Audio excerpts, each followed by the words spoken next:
Hello and welcome to IB Times TV. I'm Lianna Brinded, Senior Journalist for the International Business Times.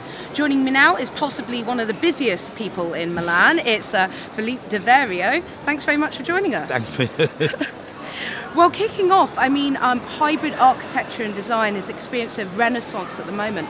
Why do you think that is? Because great part of our culture is constantly a mixture between different sort of information. We would not be what we are without having been mixing up different experiences. The culture we build up in the Renaissance is the culture of mixing our classical behaviors with what we learned from the Arab world.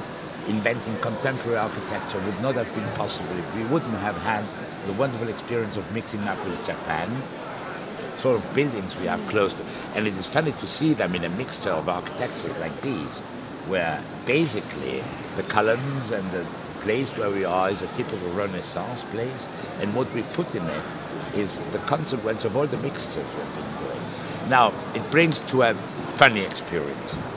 Are we going to have one single silly global style, or are we going to have a culture in which every single element is going to be able to be identified as where it is coming from? That is the question of tomorrow. I think that the mixture, hybridation, is just that point, that you have to recognize the different flavors who are going to build up a sort of a wonderful dish, which is the next tech architecture. Yeah, and Milan is a perfect place for this because, when we're talking about a global design or intricate separate ones, Milan is a perfect place for it. So what would you say has been some of the most exciting hybrid designs that you've been seeing this week? I wouldn't say one or the other, but the reality today is not in style, it's in materials.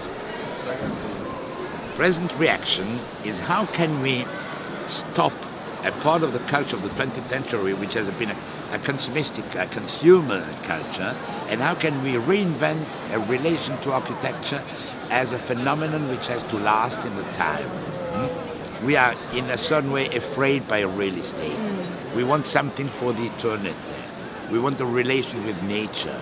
That's why we like again wood, we like again marble, we like again all what is a natural material with a capacity to grow up in time, not to be disrupted by time.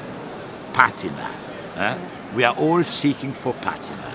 We want again that wonderful, like the place in which we are. It's 500 years old, but it's wonderful because it has been built in materials which are ready to have a dialogue with time. And that's why we are playing again with wood, that's why we are going back to glass, that's why we are going back to ceramics.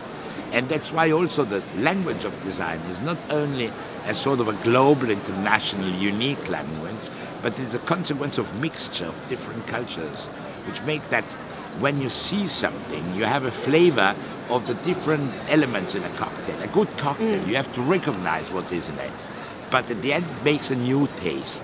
And what we are inventing today is a new taste in architecture and design, which has origins, which is a relation very important to materials and a relation with time. Because we are thinking again to be not totally consumeristic, but to invent a thing that can live in the time. Yeah, I'm putting this all together and looking into the future. This is quite exciting in terms of reinventing and reinvigorating the Italian and Milan economy, which was part of the talk yesterday. Yeah. So how do you see that feeding into the wider story? This is a place where people have always been mixing up. Milan is sort of a melting pot has been a melting pot for some 2,000 years. The first bishop of Milan was the one who created the identity, was born in Germany from a family coming from Rome. Things have to mix up. It is only by mixing up that we make that wonderful thing which is called European culture.